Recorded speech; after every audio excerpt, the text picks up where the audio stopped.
aqui, aqui.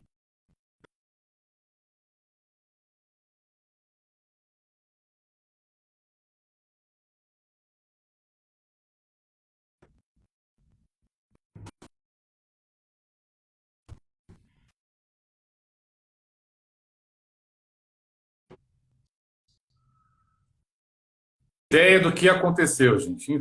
Infelizmente, não tenho a menor ideia do que aconteceu. O ruim é que essas lives são gravadas e isso compromete aí a edição do vídeo. Veio uma mensagem aqui, Rafael, falando que nós estávamos com mais pessoas do que o indicado. E simplesmente derrubou a live. Estou esperando só esse Scabuzzi voltar. E eu não ouvi o final do. Eu não ouvi o final do pensamento do Davi. Vou puxar aqui. Mas assim, deixa só o Scabuzzi entrar e vou explicar.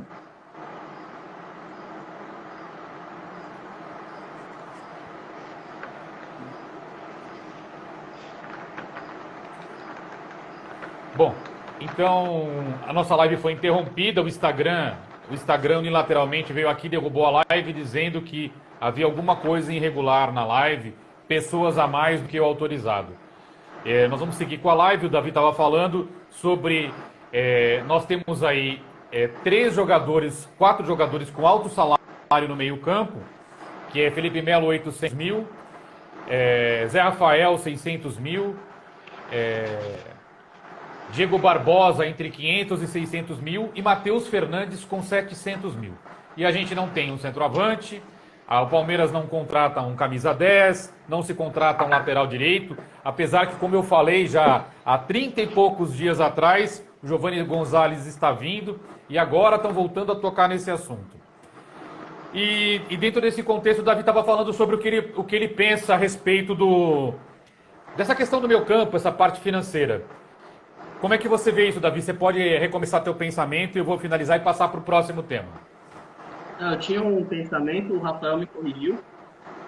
Eu achava que a liderança do Zé Rafael ela era importante para os meninos mais novos. Mas até mesmo pela fala do Rafael e pela última fala do Roger Guedes, parece que não. Do citado, eu só deixaria o Matheus Fernandes, porque para mim ele vai roubar a vaga até o final do ano do Zé Rafael.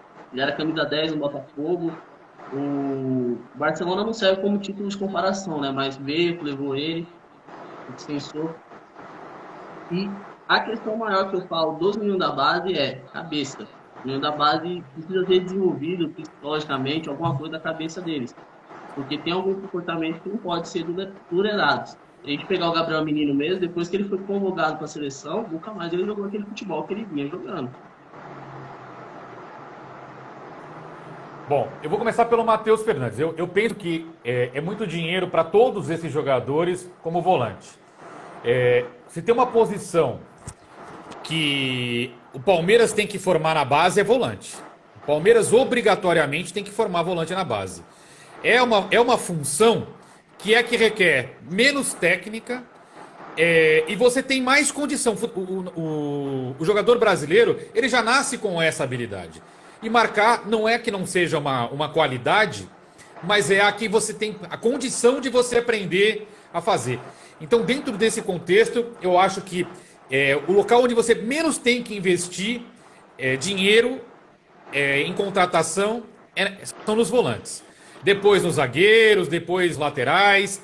E jogador que faz gol ou cria situação de gol é o mais caro sempre. Agora, onde eu quero chegar com isso? Eu acho um absurdo você ter Danilo ter no nosso time Danilo, Gabriel Menino, Patrick de Paula, todos jogadores que têm todo o potencial para ser vendido para o exterior, ter na base um moleque que é excepcional, que é o Fabinho, termos também Pedro Acácio, que também sabe jogar na função, ele joga de meia, mas também faz a função que nem faz o Matheus Fernandes. E nós também temos o Pedro Bicalho. Esses 4 jogadores que ganham acima de 600 mil reais sufocam a subida desses jogadores. E a gente investe em jogadores que nós já temos no nosso elenco. Então, para mim, todo esse processo foi errado. E dentro desse contexto, eu sou favorável a gente rescindir no final do ano, liberar o Felipe Melo com certo pesar, porque ele tem o clamor da torcida, ele é identificado com o clube, tem lá suas características, mas penso eu também que ele já não consegue jogar mais como volante. Se ele ficasse sem aquela função obrigatória de marcação, gente para fazer a cobertura, por exemplo, ele foi muito importante na última partida que ele deu um lançamento maravilhoso, mas ele estava totalmente livre para fazer o lançamento. Agora, já são diversas situações que está provado que ele não consegue acompanhar os atacantes, não consegue acompanhar os meias, e por isso até que ele foi deslocado para a zaga. Agora, ele na zaga, ele vai ser reserva, seja do Luan ou seja do Renan, porque para mim é o titular. Agora, no caso do Matheus Fernandes, eu acho que foi uma coisa absurda que o Palmeiras fez. Eu vou explicar por quê. O Matheus Fernandes, desde que ele saiu do Botafogo, ele jogou 5 partidas como titular. 3 no Palmeiras, uma partida no Barcelona, e se eu não me engano, acho que era o Valladolid, o time que ele estava lá emprestado. Tirando isso, em 2 anos o cara não tocou na bola. O cara não tocou na bola. Como que o Palmeiras paga esse valor? Eu não tenho... entendo que o Palmeiras não pagou luvas, mas se você somar o dinheiro de contrato que ele vai receber, está quase o valor que o Palmeiras o vendeu. Ou seja, tudo bem, ele tem 23 anos, demonstrou um certo potencial no Botafogo, mas ele não se firmou nem como titular no Palmeiras, em nenhum lugar onde ele jogou. Então, todas essas escolhas para mim foram ruins. No caso do Zé Rafael, ele tem um contrato, acabou de ser renovado através do gatilho por desempenho, ele acabou de ter o contrato renovado, ele teria que continuar no time ou ser emprestado, porque nenhum clube do Brasil vai pagar 600 mil reais para o Zé Rafael. Até hoje eu não entendi como que o Palmeiras pagou um valor tão alto para um jogador mediano. Mesmo no caso, no Bahia, onde ele vinha se destacando, ele não era um jogador para receber essa exorbitância. Bom, o Palmeiras vem se preparando. Fica à vontade, pode falar. O Zé Rafael vem nessas ondas aí do Alexandre Matos de contratar destaques, né? Destaques de uma temporada. Veio o Rafael Veiga, que deu certo agora, veio nessa onda. Zé Rafael veio nessa onda. Tantos outros vieram. O jogador se destacou, era a política do Palmeiras da época. Mas o Rafael Veiga recebe menos que ele. Não, sim, recebe menos. Mas é porque quem queria o Zé Rafael era o Cruzeiro. O Cruzeiro estava certinho, o Matos entrou e cortou. Para você cortar um time, você precisa pagar mais, meu amigo. Então, o que o Palmeiras precisa fazer? Libera o Felipe Melo, libera o Danilo Barbosa, negocia o Zé Rafael com os mundos árabes da vida. No futebol interno é muito difícil de alguém absorver esse jogador com essa qualidade, pagando para retirá-lo do Palmeiras. Negocia para fora, vende esse cara. Scarpa, arruma proposta e vende. Luiz Adriano, libera para os Estados Unidos. Faz um limpa. Resolve os nossos problemas. Vai lá e traz jogadores com capacidade de decidir jogos, gente. É isso que precisa ser feito. Mas para isso, precisa de alguém competente na função. E o nosso amiguinho, o gordinho da Kaiser, não é competente para isso. Ele já está fora. Ele já está fora. No próximo, não agora, mas seguindo essa sequência, na próxima sequência de comentários, eu vou tocar no ponto da nova hierarquia e o que está sendo previsto para o Palmeiras. Aí, nesse caso, o Palmeiras iniciou a preparação para jogar contra o Flamengo. Já iniciaram os treinamentos, a gente tem todo um planejamento. O Abel Ferreira vem repetindo aquilo que ele fez para a partida contra o São Paulo, que foi montar toda uma situação tática, estudando o adversário, para poder enfrentar no mais elevado nível o nosso próximo adversário. Aí eu pergunto para vocês, aquelas diferenciações de camisa, branco e verde no treinamento, vocês acham que tem alguma representatividade? Que é o time que o Abel tem na cabeça? Ou é apenas uma questão de uma situação de treino? Como é que vocês veem isso? Seguindo a sequência anterior, Scabuzzi, se você quiser fazer um complemento do comentário anterior que você não pôde falar por causa dessa questão da internet, você pode fazer e já entrar nessa preparação para o jogo contra o Flamengo. E como é que você vê isso? Se o Abel está no rumo certo, se não está, se essas cores de camisa representam alguma coisa. Então, falando sobre o Felipe Melo, eu gostaria, né, que ele renovasse um ano aí e encerrasse a carreira no Palmeiras. Mas eu tô com o Rafael aí, o Abel não tá fechado com ele, não. Ele não vai ficar, já tá demonstrando isso daí, não vai ficar. E em questão ao treino, não tem nada a ver, porque tava misturado os times, né? Não tava um time titular contra o time reserva, tava meio que misturado alguns jogadores. É, ele faz muito isso, né, o Abel, muita variação, muita. Todo jogo você vê que você não consegue dar uma escalação do Palmeiras. Ninguém consegue adivinhar antes do jogo uma escalação do Palmeiras. É impossível. Quem conseguir é Mãe de Iná, é Roberto Diogun, é o que for aí. Não dá para saber. Aí quando você acha que ele vai entrar com o Wesley, ele entra com o Rony. Quando você acha que ele vai entrar com o Luiz Adriano, ele entra com o Breno Lopes. Então não dá. Essa questão eu achei muito legal de treinar, né? Eu acho que tem que treinar, porque o time não pode ficar parado tanto tempo, 12, 13 dias parado aí. E eu acho que tem que fazer mais, até mais um desse aí, pelo menos, até, porque jogador gosta, né? Do famoso rachão aí. Jogador adora isso daí. E tem que fazer. E eu adorei uma questão que ele falou, treinamento de pênalti, né? Que ele falou do treinamento de pênalti, é fundamental para o Palmeiras, ainda mais aí na Libertadores, treinar pênalti, porque não dá mais, né? Se perder aí 3, 4 títulos por causa de pênalti, cara, aí já entra pra história. Mas eu gostei muito do treinamento, os caras fizeram gols, tomara que eles levem pro jogo esses gols aí, né? Porque fazer gol em treinamento é fácil. Quero ver a hora que pegar ali, né? O Flamengo, se eles vão fazer, chutar certinho. Ou o Daverson vai chutar na arquibancada, né? Fora do estádio. Vamos ver, Sem vamos ver pressão, isso né? daí. Sem pressão é outra coisa. Sem pressão. E vou falar mais, você falou uma coisa legal aí. Se tivesse torcida, muito jogador aí não tava jogando no Palmeiras mais, hein? Muito jogador tava fora já. Bom, só um comentário sobre o que você falou. No planejamento de março do Palmeiras, quando o Abel Ferreira montou o elenco para 2021, ele deixou claro que o Felipe Melo não fazia parte dos planos dele. Depois disso, com o Felipe Melo abrindo para a torcida a não renovação e expondo essa situação na mídia, o Abel Ferreira falou que daria uma oportunidade para ele, que ele estaria fazendo bem para o elenco nesse momento, mas todo mundo sabe o quanto o Felipe Melo foi tóxico durante um processo do Abel Ferreira. Sempre foi complicado no vestiário, sempre questionando algumas substituições do Abel, e o Abel chegou para a diretoria e confrontou a situação, Felipe Melo e Abel Ferreira.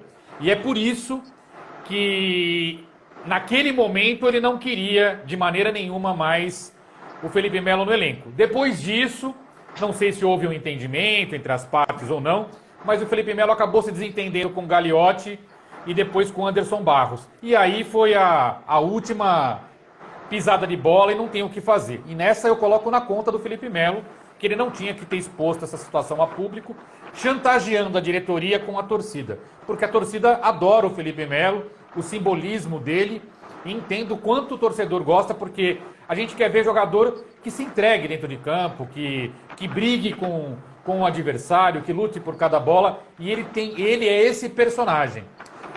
Não entendo que ele faça hoje mais isso com excelência pela dificuldade física, mas entendo a paixão do torcedor palmeirense pelo Felipe Melo. Tem uma gama da torcida muito grande que gosta dele. Davi, você, como é que você vê essa situação?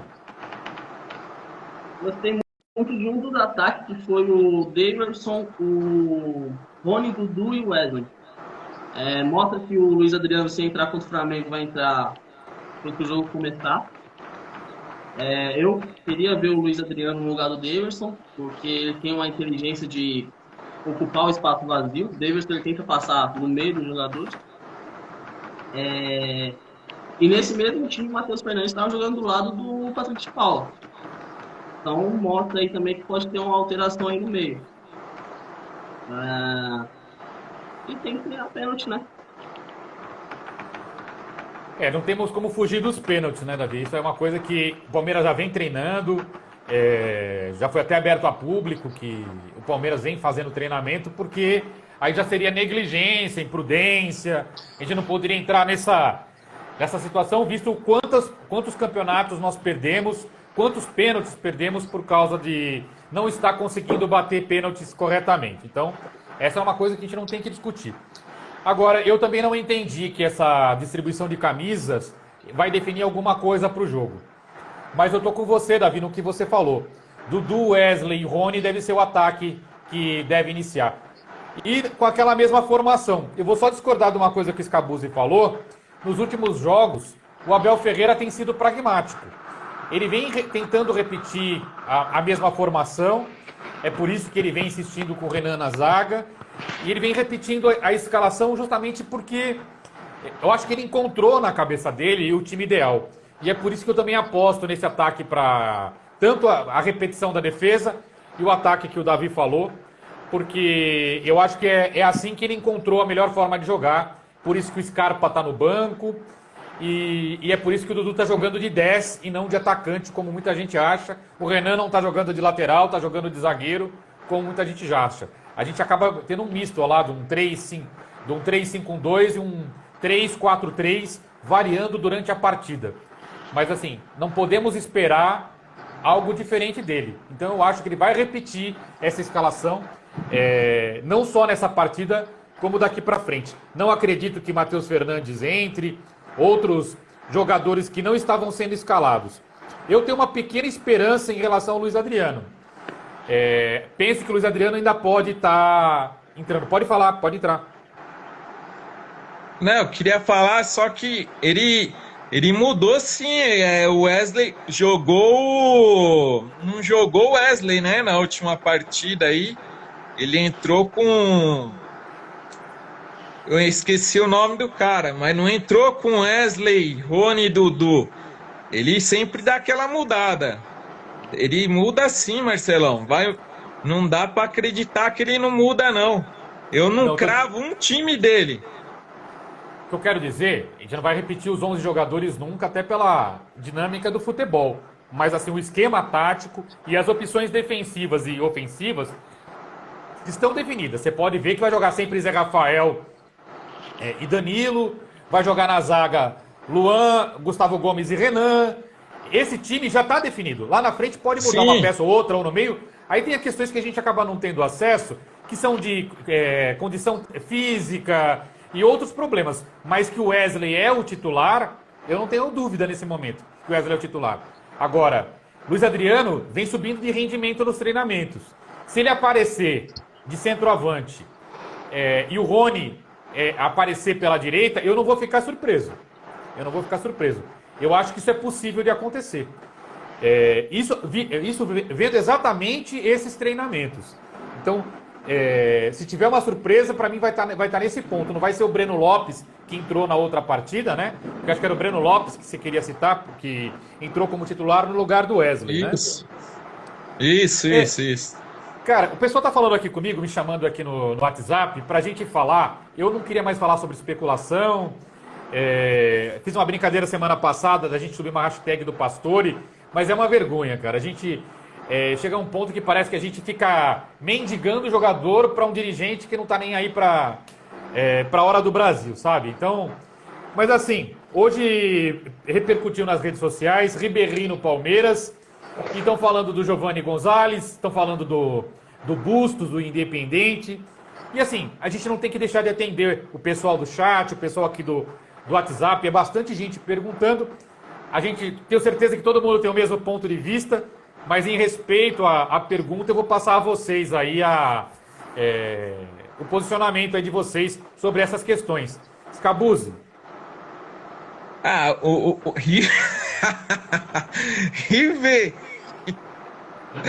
Ribéry não, né, mano? Você vai tirar o cara lá do caixão pra jogar no Palmeiras, não, mano. Ele assinou contrato hoje. Você ficou sabendo? Ele assinou contrato hoje com o time italiano, com possibilidade de renovação por mais um ano. Só pra ter informação. Deixa ele lá, já acabou, deixa ele lá. O Gonzalez a gente já sabe que já tem até um pré-contrato e o Bustos, nada mais ele falou que ele vai ficar sem contrato em dezembro. Não falou nada de Palmeiras, que vai jogar no Palmeiras, até porque daqui a pouco vai ter 300 jogadores o Palmeiras.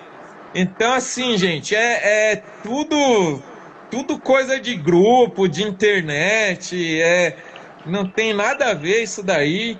O único que já tá palavrado aí é o Gonzalez, lateral direito, tá? O resto é tudo especulação, tudo da cabeça aí, é gente inventando pra ter assunto no grupo, porque é fogo ficar 2 semanas sem futebol. Você tem que dar aquelas inventadinhas para o grupo não parar, entendeu? Então, tem nada a ver isso aí não, cara. Pode dormir e acordar com o Anderson Barros na sua frente. Então, sobre Davi, esses fatos, né? Davi, não, desculpa, Rafael. É pura mera especulação, né? O único que tem aí alguma coisinha é o lateral direito, o Giovanni Gonzalez, né? Da seleção do Uruguai, inclusive. Que se não chegar nenhum negócio muito bom pro cara, ele deve vir pro Brasil mesmo, né? Mas se pintar alguma coisa de Europa, se pintar alguma coisa, vai embora, porque se não tiver um pré-contrato, não tiver assinado, meu amigo, hoje em dia a palavra não vale mais nada, não. Não dá pra botar fé em ninguém, não. Se os caras estão achando que futebol é de 1950, que o cara tinha a palavra, honrava aquilo que ele falava, pode esquecer. Ou põe lá no papel, assina um pré-contrato, ou esquece. Porque se tiver proposta, o cara vai embora. O Ribéry, tom de palhaçada, né? Um jogador dessa qualidade jamais devia jogar no Palmeiras, porque essa diretoria é uma incompetência total. Os caras não têm visão de futebol, os caras não têm visão de mundo, os caras jamais iam fazer uma contratação dessa. É só ver o caso do Messi, né? O Messi foi por uma fortuna pro Paris Saint-Germain. Em uma semana ele já pagou 30% da transferência. Uma semana, só de vender de camisa, de produto oficial. Dirigente é tudo meio Zé Mané aí, não entende nada. Esses caras aí. Os caras estão preocupados com outras coisas em vez de estar preocupados com o futebol do time, né? Só queria falar um pouquinho sobre o treinamento do Abel. O Abel tem muito disso, né? Ele mescla muito, ele roda muito, ele tenta sempre achar o jogador ideal para a posição ideal daquele jogo, né? E eu tô nessa com ele, eu acho que o time não tem que ficar repetindo escalação mesmo, não. Porque cada jogo você necessita de uma característica, cada jogo é uma história, cada jogo tem um contexto, cada jogo exige que você aplique um futebol diferente. Se o jogo existe uma característica diferente, você precisa propor um jogo de uma forma diferente, os jogadores talvez precisam ser diferentes. Não necessariamente, mas talvez. Se você quer jogar um jogo mais retrancado, você precisa botar velocidade e muita capacidade de marcação. Se você precisa propor jogo, você precisa pôr jogadores com habilidade de lançamento, de infiltração, jogadores que consigam correr por trás do zagueiro para aparecer na cara do goleiro. Então cada jogo é uma história. E eu gosto muito desse tipo de técnico que muda a escalação mesmo. Porque esse cara está estudando o jogo. O Cuca em 2016 fazia muito isso. O time do Cuca em 2016 mudava de acordo com os jogos, cara. Ah, não é o time inteiro que muda, é óbvio que não. Muda um volante, sai um meia, sai um atacante. Não é para você mudar o time inteiro, é para você mudar 3, 4 peças para o seu time mudar a característica dele. Eu acho isso fundamental. Eu concordo com você, até para você manter o grupo todo ativo, saber que não são só aqueles 11 titulares e que você conta com todo o elenco, né? Então nesse aspecto eu acho muito, muito importante mesmo. Davi, eu não sei se eu pulei sua vez, você chegou a comentar? Então fica à vontade.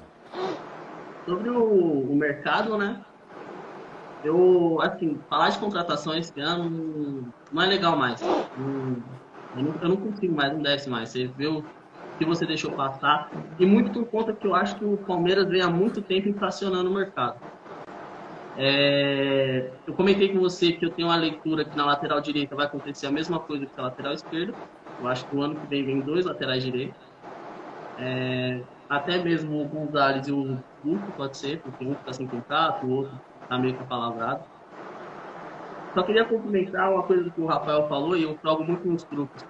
é muito interessante quanto o sistema de jogo é mais importante que o jogador. O jogador ele tem que ter inteligência que existe um sistema de jogo, independente do jogador A ou B, ele tem que entrar e saber jogar aquele sistema. E o Abel tá fazendo isso e ainda ele só tem 10 meses, né? Então tem um tempo ainda para os jogadores aprender isso. Foi exatamente o que eu quis dizer para o Scabuzzi quando eu falei que o Palmeiras tem sido pragmático, o Abel Ferreira, de estar repetindo a formação. Vai se trocar jogador A ou B de acordo com a partida. Entretanto, o esquema tático ficou definido nessa mudança de 3-5-2 e 3-4-3 de acordo com o adversário ou dentro do próprio jogo. Você percebe na hora de atacar, na hora de defender, que esse posicionamento vem sempre mudando. Agora, é o último assunto nosso aqui da nossa live, mas eu acho que é o assunto mais legal a ser debatido. A Leila Pereira tem apresentado já nome de vice-presidente, tem sido feito o entendimento interno no Palmeiras da necessidade de algumas mudanças. E já está definido que o Anderson Barros não vai ficar. E ele tem total ciência disso. Ele já sabia disso, mas assim, visto que a eleição estava muito próxima, a Leila Pereira vem falando um monte. Ela foi orientada para não criar, não dar nenhum posicionamento. E os posicionamentos que ela viesse a dar seriam aqueles posicionamentos de consenso, para não criar nenhuma adversidade junto às pessoas que vão elegê-la. Então, esse é o momento eleitoral. Não dá para a gente dar muito ouvido ao que está sendo dito pela Leila nesse momento e as pessoas próximas a ela. Mas o que vai acontecer? Já tá definido até o nosso diretor de futebol, e a diretoria de futebol seria dividida em diretoria de futebol e diretoria executiva. Eu vou pegar aqui para vocês exatamente como é que está essa divisão.